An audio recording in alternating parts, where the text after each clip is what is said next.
Okay, and we're back talking to Gerald Celente. You're a fan of George Carlin, aren't you? Oh, yeah. Matter of fact, his brother Patrick Carlin does. We have, when you're a Trends Journal subscriber and you go on to our website, we have Carlin's Corner, his brother Patrick, who George called his wiser and older brother. So we have Patrick Carlin doing the lighter side of Trends. So, of course, I wonderful. love George Carlin. That's a regular feature. But I asked the question rhetorically because I knew you were. And I just want our listeners to know, I'm going to play, with your permission, Gerald, just a 2-minute and 20-second clip of George Carlin. It's kind of summing it up. Boy, we miss him. Oh, he was great. Yeah, I saw him a couple of times live. I don't know why we lose our greatest social commentators too early. Frank Zappa was another one way ahead of his time. Yeah. He knew. So here, now, for those of you who don't like the F word, all right, he uses it 3 or 4 times. So turn your radio down for 3 minutes. I'm giving you a fair warning. It's part of the English language. It's in the dictionary. and it's not as bad as dropping bombs on innocent people in foreign countries. Thank you. All right, here's George Carlin summing it up as only George could do. But there's a reason. There's a reason for this. There's a reason education sucks, and it's the same reason that it will never, ever, ever be fixed. It's never going to get any better. Don't look for it. Be happy with what you got. Because the owners of this country don't want that. I'm talking about the real owners now. The real owners, the big wealthy business interests that control things and make all the important decisions. Forget the politicians. The politicians are put there to give you the idea that you have freedom of choice. You don't. You have no choice. You have owners. They own you. They own everything. They own all the important land. They own and control the corporations. They've long since bought and paid for the Senate, the Congress, the state houses, the city halls. They got the judges in their back pockets. And they own all the big media companies, so they control just about all of the news and information you get to hear. They got you by the balls. They spend billions of dollars every year lobbying to get what they want. Well, we know what they want. They want more for themselves and less for everybody else. But I'll tell you what they don't want. They don't want a population of citizens capable of critical thinking. They don't want well-informed, well-educated people capable of critical thinking. They're not interested in that. That doesn't help them. That's against their interest. That's right. They don't want people who are smart enough to sit around the kitchen table and figure out how badly they're getting fucked by a system that threw them overboard 30 fucking years ago. They don't want that. You know what they want? They want obedient workers. Obedient workers. People who are just smart enough to run the machines and do the paperwork and just dumb enough to passively accept all these increasingly shittier jobs with the lower pay, the longer hours, the reduced benefits, the end of overtime, and the vanishing pension that disappears the minute you go to collect it. And now they're coming for your Social Security money. They want your fucking retirement money. They want it back so they can give it to their criminal friends on Wall Street. And you know something? They'll get it. They'll get it all from you sooner or later because they own this fucking place. It's a big club, and you ain't in it. You and I are not in the big club. Okay, you get the picture. George was a genius in his own right in terms of stand-up analysis, making it comedic. But there's not much funny about it. It's black humor, if it's even humor at all. And as you said many months ago, Gerald, you grew up in a tough neighborhood. And when you tell us that line about how when things get... When people lose everything and have nothing left to lose, they lose it. That's right. That's right. Yeah. And you're seeing it worldwide. Oh, here is already, Jeff, how history is being re-engineered. They call what's going on in the Mideast and North Africa democracy movements. Oh, please. It has nothing to do with democracy. It has a lot of angry people that are broke, kids holding university degrees in worthlessness, unemployment among the youth over 50%. And they know the deal, just like George Carlin was saying. It's corruption at the top. When the money stops flowing down to the man on the street, the blood starts flowing in the streets. And these greedy money junkies want more for themselves. That's all they are. They're a bunch of sick people, and they're elevated to make it seem as though they're geniuses. They're geniuses at doing inside deals and dirty deals. That's what they're geniuses in. They create nothing. other than more money for themselves. They produce nothing. That's it. Who owns these companies? Yeah. Private equity groups. There's a new one for you that never used to exist before. Mm. Look at that. Look at this guy Schwartzman, who owns the CEO of the Blackstone Group. Uh-huh. You want to talk about somebody really sick who they promote all the time? This is a guy that said when they tried to raise the tax rate of hedge funds and private equity groups because they're sucking off the system by trying to pass it off as capital gains tax. Mm-hmm. He said it was, quote, the equivalent of Hitler invading Poland in 1939. Oh, jeez. I don't watch TV. I can't. Well, no, you read it. You don't have to watch it. Well, I don't know where it is, but garbage. It's disgusting. And so here's a man that they've even renamed the New York Public Library after because he dumped some of his money that he's racked up around the world into sure. it. Everybody's got a price. And here's a guy that makes a statement is ridiculous. If I ever said something like that, boy, would they cut me to pieces. But one of the white shoe boys says it. Hey, it's okay. Yep. We have so much to talk about, Gerald. If there's something you'd like to put on the table, go ahead. I've got tons. The big thing, just briefly, that has really come home in the last week is what we've been saying in so many words for 2 months now. The Fukushima catastrophe is being covered up. Clearly, obviously, blatantly, profoundly, disgustingly, criminally by this syndicate that runs the country, these gangsters. The EPA announced, 8 weeks ago now, they wouldn't test one single fish in the Gulf of Alaska because there's no need. Now they say their system is down for repairs, out of commission. The point is, folks, you're being sacrificed. You know it now if you've been listening to this program and watching the site. We have no chance except to provide and do for ourselves, as Gerald has been saying for a long time. You need to become educated, informed, and prepare. They're going to sacrifice you. We know now the residents of Seattle, they didn't mention Vancouver or the rest of Washington State or Canada, Oregon potentially, we don't know, was in fact on March 15th and 16th inhaling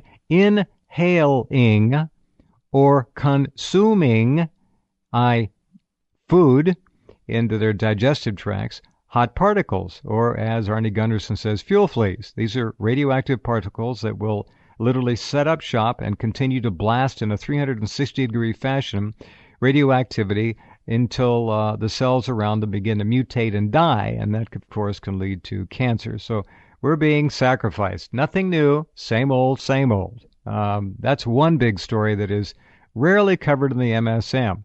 They're beginning to have to do it now because we're keeping the pressure on them here. There's a lot going on there. The Japanese don't have a plan. There's nothing they can do about it. Nothing. We're in unprecedented waters, unmapped territory, and when these 3 complete meltdowns really melt through the last of the containments, those globs are going right into the ground.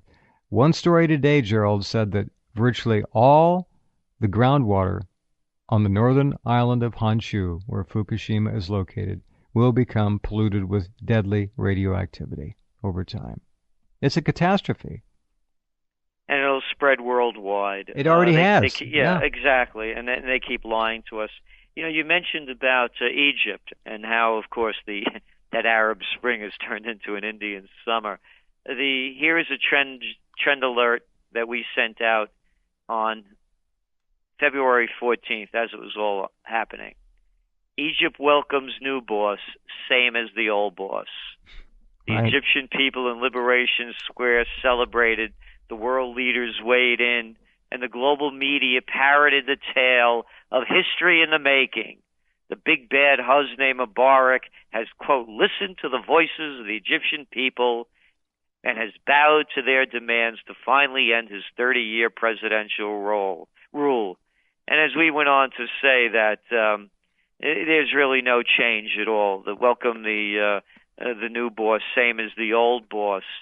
And when you're talking about Fukushima, or you could break that down, that word. Easily. Yeah. And they say, F you, what they're doing to you. You could break it down really easily. And that's why I said that the next Trends Journal coming out in mid-July It's going to be called Fight. And people better grow up.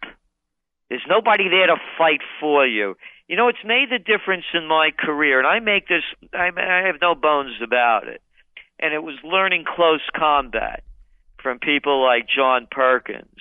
And we have contributors in the Trends Journal, such as Bradley Steiner, who's one of the world-renowned close combat practitioners. And we have in this Trends Journal, the current issue, mental conditioning for self-defense, security, and survival. And he has a quote in here. It's very important for everyone to listen to. There's a saying that tough times never last, but tough people do. Too many think tough means merely physically tough. And that's what real close combat is. You don't have to be one of these, these guys that are all pumped up on steroids. It's about having respect for yourself. Mm-hmm. And that nobody has any right to step into your space and tell you what to do and what to think. And that's what separates me from a lot of these other people out there. And that's why when you see me on these shows, I don't take anybody's baloney. Don't tell me what I have to believe. And when people start fighting for their own rights and their own self-respect and their own dignity, and don't let these little wimpy fat boys, these chicken hawks and big-mouth bimbos out there telling you what to think and how to believe, you're cooked. Your life is over. You're finished. Oh, you're right. And people better realize now, you better stand up and fight. And I have to tell you something else. I'm disgusted with the police in this country. They've turned out to be nothing more than goon squads, enforcers for the government crime bosses. They're killers, Gerald. Every day you look at another video, and these big, tough guys with enough body armor on them to go through the Battle of the Bulge unscathed, boy, they could really take you out, can't they? With all their buddies around, guns and batons. Let's do it one-on-one, Junior. Yeah, and then you'll see these guys and you see how tough they are. And it's disgusting what's happened in this country. No, I don't support my troops. I don't support the police. And here's another thing, people. The police aren't there to protect you. Not anymore. You protect yourself. Yeah. When danger comes, you're on your own. You don't pick up the phone. It's not like these stupid commercials they have. So people better learn self-defense at a lot of different levels.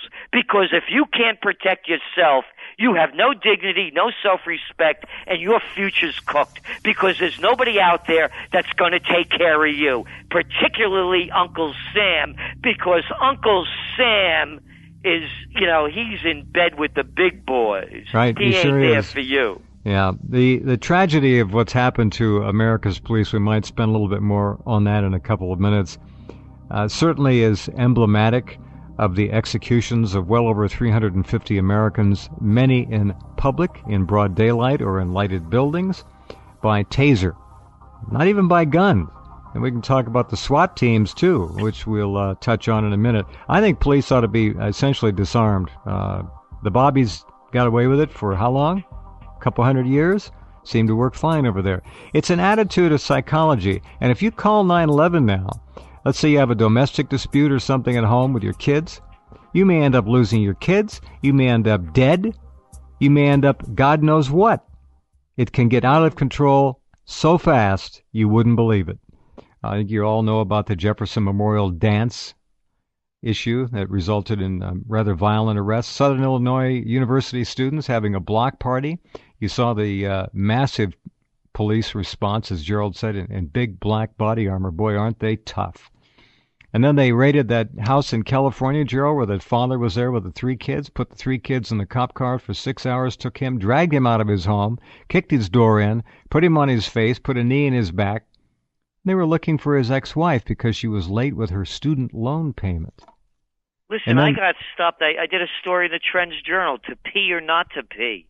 I got stopped in the middle of nowhere up in Dutchess County over here in New York a couple of years ago. 10 o'clock at night, I pulled my car on the side of the road to get out, and there's this sick state trooper. I wrote the whole story there. What am I going to do? Confront this guy? Yeah, he couldn't wait to blow my brains out, or who knows what else? Maybe play Catholic priest.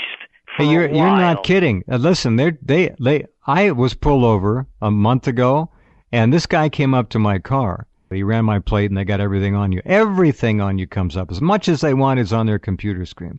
He came up and didn't say, "Hi, may I see your license?" He came up and stood about 8 feet outside the door with his hand right on his gun, ready to draw and finish me off. Exactly. They can't right there. wait. They can't wait. And you know why it's happening? You know what happened in Egypt and how the people hated the police? The same thing's happening in this country because these cops are busting everybody's chops so they could keep their jobs because the coffers are thin and they need money. They're revenue They're agents. stopping people where I live going over the Rhine Cliff Bridge every day. And you know what they do? They come up, "Where have you been and where are you going?" "Oh, yeah, Achtung. Heil Where Hitler." have you been and where are you where going? have you been and where have you going? Not you're going a little fast there, sir. No, where have you been and where are you going? And Jeez. Matter of fact, we have another new feature when you're a Trends Journal subscriber. Uh-huh. We have Hans Himmler. Oh, yes. Hans Himmler Wonderful. is Heinrich Himmler's younger brother who escaped Germany, hiding in Argentina, but now he's come to America. Yeah, he was in cryogenic storage for a number of decades, and you got him out. Because he loves America because it feels like home. Right. So we have Hans Himmler features too. And you know, although it's satire, it's real. And as you pointed out, the atrocities every day. Total control. They executed that poor Marine. 70 rounds were shot at him, point blank nearly. Just slaughtered the guy. They're out of control. And this is what happens in third world nations. Now, am I making this up when I say a third world nation? No, because when I was a young man, America was the most egalitarian nation on earth. Innocent until proven guilty, folks. Innocent until proven guilty used to be the way it is. Yep, and now the gap between the rich and the poor is the widest in the United States, and the inequality level, we rank, and according to OECD, we rank fourth from the bottom. Is the gap the widest in this country among per capita? Nations. Wow. That's right. These are facts. These are facts. And again, look what the nation looks like. You know, with junk food fattened, prescription drug addicted, and Snooki's stupid. We've gone from, Billie Holiday, Lady Day to Lady Gaga. Yeah. From Sinatra to Snooki. You need any more proof? Well, and again, the cops have become nothing more than enforcers for government crime bosses. Right. They're out there to instill terror, fear, not justice. And there are some good cops. Look, you people in law enforcement listening, there's some good people. politicians. Yes. And there are probably some nice prostitutes out there, too. I've heard that. And not all lawyers are bad. And Hitler loved animals.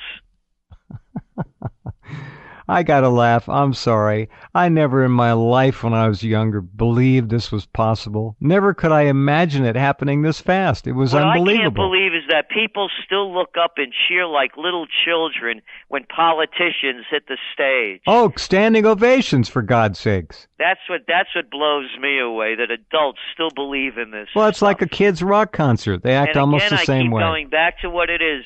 Everything's not all right. It's going to get much worse. The economy's on the threshold of calamity, and wars are spreading like wildfire. The first great war of the 21st century has begun. And you could just look at the timeline. It's the same one that's been played before. The crash of 29, the Great Depression, currency wars, trade wars, real wars. The panic of 08, the Great Recession, Depression, currency wars as they're going on now, as the United States devalues the dollar and pushes its people into poverty.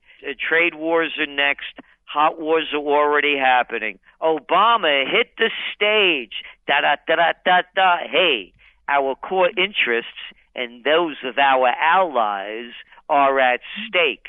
We're going to bomb Libya. Yeah. And then he hops on a plane on a trip to Rio. You can't make this stuff up. No, you can't. And where's the outrage in this country? I don't see it. You want to talk about hypocrisy? Yeah. I grew up during the Vietnam War. You know why there were demonstrations then? Because kids were getting drafted. But the soccer mommy's boys are safe at home. So there's lockjaw on the streets. Nobody's protesting these atrocities in Afghanistan, in Iraq, bombing in Pakistan. Now we know they're bombing in Yemen. We also have a war in Libya. And then I heard another fat-mouthed politician out there, Lindsey Graham, the cracker from South Carolina over there, Senator. We have to do something about Syria. I'll tell you what, Lindsey, my boy, pack up your gear and lead the charge, or shut your mouth. He actually said that, huh? That's right, on CBS. What a pig. Oh, what yeah. A vile Another pig. one of these chicken hawks. I'm sick of these people that want to wage war, that can't fight their way out of a paper bag. They've never been in a schoolyard fight, let alone a barroom brawl, and they talk tough. What we have to do. And Obama, what you mean we, you know? Yeah, exactly. When I can speak for you on this. When we see Obama saluting a man or a woman in uniform, I want to retch. This is the commander-in-chief? They must... It's the same thing with Bush. Same. You know, here's the line they give you. He died. He gave the ultimate sacrifice. Ultimate sacrifice? You got your brains blown out for a phony war? An ultimate sacrifice? These guys should be brought up on war criminal charges. That's too good for them. Who knew what when? Yeah. Too good for them. We've killed 3 million in Afghanistan, 2 to 3 million in Iraq. There's a Holocaust for you right there, and no one says anything about it. As Nothing. I said, they're lockjaw because the soccer mommy's boys are safe at home. Safe. Right. Well, that's how they play the game. Look, this is being run by some pretty shrewd people, folks. Oh, the they're owners. Shrewd, all right. They know. They know how to socially engineer. This goes back to Tavistock in the 30s and 40s. They're not playing games. This is a science. Again, all these chicken hawks, these disgusting people that want to put other people's on the lines for their own sickness. These are psychopaths. Well, they actually still say our troops are fighting to keep us safe with a straight face. I don't get it. How do these people do it? They don't believe it, and they stand up and do it. They're beyond whoredom. They're just scum. They're absolute psychopathic scum. And they lie, and they do it all the time. Their personalities are completely malleable to the situation. Well, speaking of lying, there's nobody that can compare to Obama. That guy has lied more than any president in American political history. And the liberals still support him. Yes. Yep. So that's it. So what we're saying, Jeff, and this is the big news, that a collapse is at hand. There's no salvaging what's going on in the EU. Nope. And there is a solution. And here's the big solution. Follow little Iceland. They said no to the criminal banks.